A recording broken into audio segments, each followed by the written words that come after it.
আসসালামু আলাইকুম। শুরুতেই জানিয়ে দিচ্ছি আজকের গুরুত্বপূর্ণ সংবাদ শিরোনাম। ইরানে হামলা চালানো থেকে কেন বিরত আছে যুক্তরাষ্ট্র, জানালেন ডোনাল্ড ট্রাম্প। ইরানকে ধন্যবাদ জানালেন ডোনাল্ড ট্রাম্প, কিন্তু কেন? ইরানের ওপর নিষেধাজ্ঞা আরোপ যুক্তরাষ্ট্রের, ইরানে হামলা থেকে সরে এলেন ডোনাল্ড ট্রাম্প। এখন শুনছিলেন সংবাদ শিরোনাম, এখন জানিয়ে দেব বিস্তারিত। তবে তার আগে চ্যানেলটিকে সাবস্ক্রাইব করে কমেন্টে জানিয়ে দিন ভিডিওটি আপনি কোথা থেকে দেখছেন। ইরানে হামলা চালানো থেকে কেন বিরত আছে যুক্তরাষ্ট্র, জানালেন ডোনাল্ড ট্রাম্প। ইরানে মার্কিন হামলা ঠেকাতে মধ্যপ্রাচ্যের দেশগুলো ট্রাম্পকে রাজি করিয়েছে বলে যে খবর রটেছিল তাকে সরাসরি নাকচ করে দিয়ে আসল সত্য জানালেন ডোনাল্ড ট্রাম্প। নিজের সামাজিক যোগাযোগ মাধ্যম ট্রুথ সোশ্যালে ট্রাম্প অত্যন্ত স্পষ্ট ভাষায় জানিয়েছেন যে সৌদি আরব, কাতার, ওমান বা ইসরায়েলের মতো কোনো দেশ তাকে হামলা থেকে বিরত রাখেনি, বরং ইরানের নিজস্ব কিছু কিছু ইতিবাচক পদক্ষেপই তাকে সিদ্ধান্ত বদলাতে প্রভাবিত করেছে। বিশেষ করে বিক্ষোভকারীদের ফাঁসি বাতিল করায় তিনি ইরানের নেতৃত্বকে সরাসরি ধন্যবাদ জানিয়েছেন। ট্রাম্প তার পোস্টে লিখেছেন যে ইরানের নেতৃত্ব গতকাল নির্ধারিত ৮০০ জনেরও বেশি ফাঁসি বাতিল করায় তিনি তাদের প্রতি অত্যন্ত সম্মান প্রদর্শন করেছেন। ফ্লোরিডা যাওয়ার পথে সাংবাদিকদের মুখোমুখি হয়ে ডোনাল্ড ট্রাম্প আরও বড় এক দাবি করেছেন। কেউ তাকে বোঝায়নি, বরং তিনি নিজে নিজে পরিস্থিতি বিশ্লেষণ করে এই সিদ্ধান্ত নিয়েছেন।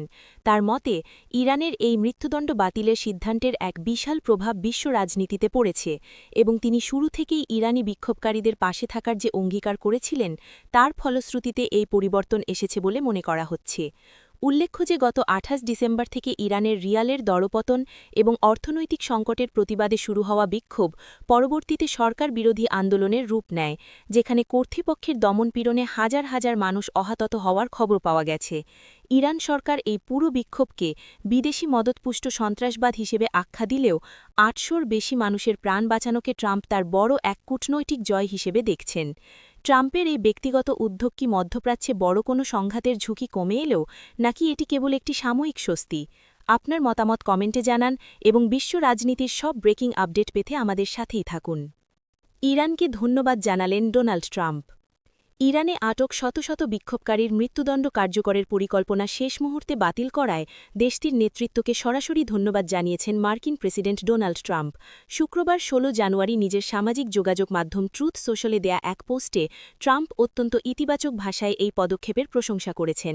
তিনি লিখেছেন যে, আমি ইরানের নেতৃত্বের এই সিদ্ধান্তকে অত্যন্ত সম্মান করি, যারা গতকাল নির্ধারিত সব ফাঁসি বাতিল করেছে, যার সংখ্যা ছিল ৮০০ও বেশি। ট্রাম্পের এই ধন্যবাদ মূলত এক চরম উত্তেজনার পর কিছুটা স্বস্তির বার্তা দিচ্ছে, কারণ এর আগে বিক্ষোভ দমনে ইরান যদি কঠোরতা অব্যাহত রাখে তবে তাদের ভয়াবহ এবং গুরুতর পরিণতির মুখোমুখি হতে হবে বলে হুঁশিয়ারি দিয়েছিলেন তিনি। হোয়াইট হাউস ছাড়ার সময় সাংবাদিকদের ট্রাম্প আরও স্পষ্ট করে জানিয়েছেন যে কোনো উপসাগরীয় দেশ বা ইসরায়েল তাকে হামলা থেকে বিরত থাকতে বোঝায়নি, বরং তিনি নিজে নিজে পরিস্থিতি বিশ্লেষণ করে এই সিদ্ধান্ত নিয়েছেন।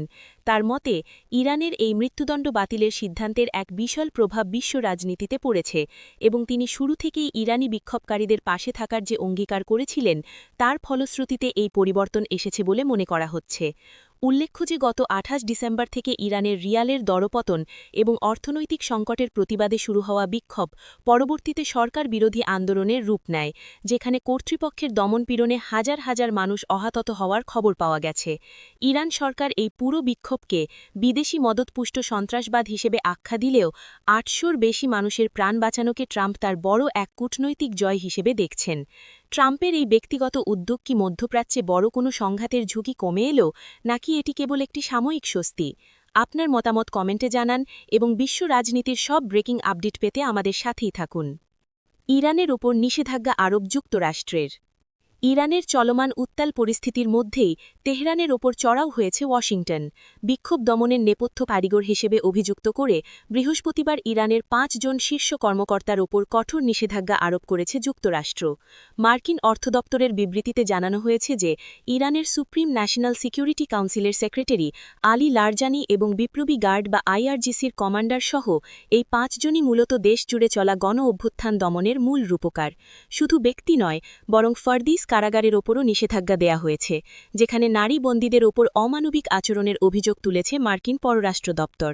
এক ভিডিও বার্তায় মার্কিন অর্থমন্ত্রী স্কট বেসেন্ট ইরানি কর্মকর্তাদের কড়া হুঁশিয়ারি দিয়ে বলেছেন যে আপনারা সংকটময় মুহূর্তে নিজেদের বাঁচার জন্য ডুবন্ত জাহাজের ইঁদুরের মতো সাধারণ মানুষের কাছ থেকে চুরি করা অর্থ বিশ্বের বিভিন্ন ব্যাংকে পাচার করেছেন। নিশ্চিন্ত থাকুন, ওয়াশিংটন সেই অর্থের উৎস এবং আপনাদের ঠিকই খুঁজে বের করবে। তিনি আরও বলেছেন যে ট্রাম্প প্রশাসন ইতোমধ্যেই 18 জনের একটি ছায়া ব্যাংকিং নেটওয়ার্ক শনাক্তি করেছে, যারা মূলত ইরানের পেট্রোলিয়াম বিক্রির অর্থ পাচারের সঙ্গে জড়িত। এদিকে ইরানের প্রেসিডেন্ট মাসুদ পেজেশকিয়ান জানিয়েছেন যে সরকার অর্থনৈতিক সমস্যা এবং দুর্নীতি সমাধানের চেষ্টা করছে, যাতে সাধারণ মানুষের ক্রয় ক্ষমতা বৃদ্ধি পায়। তবে মানবাধিকার সংস্থা HRANA এর তথ্যমতে সহিংসতায় নিহতের সংখ্যা ইতোমধ্যে 2500 ছাড়িয়ে গেছে, যা 1979 সালের পর দেশটির শাসক গোষ্ঠীর জন্য সবথেকে বড় চ্যালেঞ্জ। দ্বিতীয় মেয়াদে ক্ষমতায় এসেই ডোনাল্ড ট্রাম্প ইরানের তেল রপ্তানি শূন্যে নামিয়ে আনতে আবারও সর্বোচ্চ চাপ প্রয়োগের নীতি গ্রহণ করেছেন, যার প্রতিক্রিয়ায় তেহরান এবং ওয়াশিংটনের মধ্যে উত্তেজনা এখন চরম পর্যায়ে অবস্থান করছে। ট্রাম্পের সামরিক হস্তক্ষেপের হুমকির জবাবে সরাসরি আঙ্গুল কেটে ফেলার হুমকি দিয়েছেন ইরানের বিপ্লবী গার্ডের জেনারেল মোহসিন রেজাই। তিনি প্রকাশ্যে হুঙ্কার দিয়ে বলেছেন যে ট্রাম্পের হাত যদি পিস্তলের ট্রিগারে থাকে তবে আমরা সেই হাত এবং আঙ্গুল কেটে ফেলব। রেজাই আরও হুঁশিয়ারি দিয়ে বলেছেন যে এবার যদি যুক্তরাষ্ট্র হামলা চালায় তবে ইরান লক্ষ্য অর্জন না করা পর্যন্ত কোনো যুদ্ধবিরতি চুক্তি করবে না এবং মধ্যপ্রাচ্যের মার্কিন ঘাঁটিগুলোর একটিও সুরক্ষিত থাকবে না। ট্রাম্পের সর্বোচ্চ চাপ আর বিপ্লবী গার্ডের এই পাল্টা হুমকি কি তবে মধ্যপ্রাচ্যকে এক ভয়াবহ যুদ্ধের দিকে ঠেলে দিচ্ছে? আপনার মতামত কমেন্টে জানান এবং বিশ্ব রাজনীতির সব ব্রেকিং আপডেট পেতে আমাদের সাথেই থাকুন। ইরানে হামলা থেকে সরে এলেন ডোনাল্ড ট্রাম্প। 2026 সালের শুরুতেই বিশ্ব রাজনীতির কেন্দ্রবিন্দুতে পরিণত হয়েছে ইরান, যেখানে প্রেসিডেন্ট ডোনাল্ড ট্রাম্পের তীব্র চাপের মুখে তেহরান সরকার বিক্ষোভকারীদের 800 নির্ধারিত মৃত্যুদণ্ড কার্যকর করা স্থগিত করেছে। প্রায় 2 সপ্তাহ ধরে চলা ইরানের সবচেয়ে বড় সরকার বিরোধী আন্দোলনে উত্তাল হয়ে ওঠা ইসলামী প্রজাতন্ত্রে রক্তক্ষয়ী দমনপীড়ন এবং ইন্টারনেট ব্ল্যাকআউটের মাঝেই ওয়াশিংটন থেকে এই বড় ঘোষণাটি এলো। হোয়াইট হাউসের প্রেস সেক্রেটারি ক্যারোলিন লেভিট নিশ্চিত করেছেন যে প্রেসিডেন্ট ডোনাল্ড ট্রাম্প গতকাল জানতে পেরেছেন যে গত বুধবার নির্ধারিত 800টি ফাঁসি শেষ মুহূর্তে স্থগিত করা হয়েছে, যদিও তিনি তেহরানকে সাফ জানিয়ে দিয়েছেন যে বিক্ষোভকারীদের ওপর হত্যাযজ্ঞ অব্যাহত থাকলে এর ভয়াবহ এবং গুরুতর পরিণতি হবে। একই সঙ্গে মার্কিন ট্রেজারি বিভাগ ইরানের শীর্ষ নিরাপত্তা কর্মকর্তাদের ওপর নতুন করে কঠোর নিষেধাজ্ঞা আরোপ করেছে।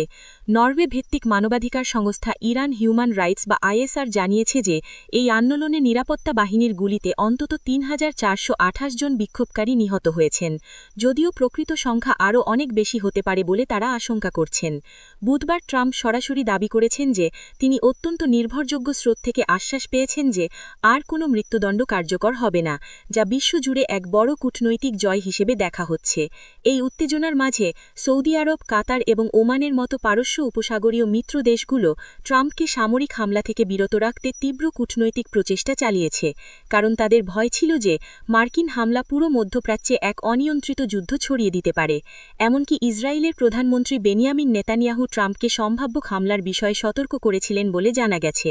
যদিও ট্রাম্প আপাতত সামরিক পদক্ষেপ থেকে সরে এসেছেন, তবে হোয়াইট হাউস স্পষ্ট করে দিয়েছে যে ইরানের পরিস্থিতির ওপর ভিত্তি করে প্রেসিডেন্টের জন্য সব বিকল্প বা অল অপশনস এখনও খোলা রয়েছে। অন্যদিকে ইরান সরকার এই বিক্ষোভকে বিদেশি মদতপুষ্ট দাঙ্গা হিসেবে আখ্যা দিয়ে বিদ্রোহীদের বিরুদ্ধে দ্রুত বিচারের হুঁশিয়ারি দিয়ে রেখেছে, যা মানবাধিকার কর্মীদের মধ্যে নতুন করে উদ্বেগের জন্ম দিয়েছে। এই চরম অস্থিরতা কি তবে বড় কোনো সংঘাতের শুরু, নাকি ট্রাম্পের হস্তক্ষেপে ইরান পরিস্থিতির স্থায়ী সমাধান হবে?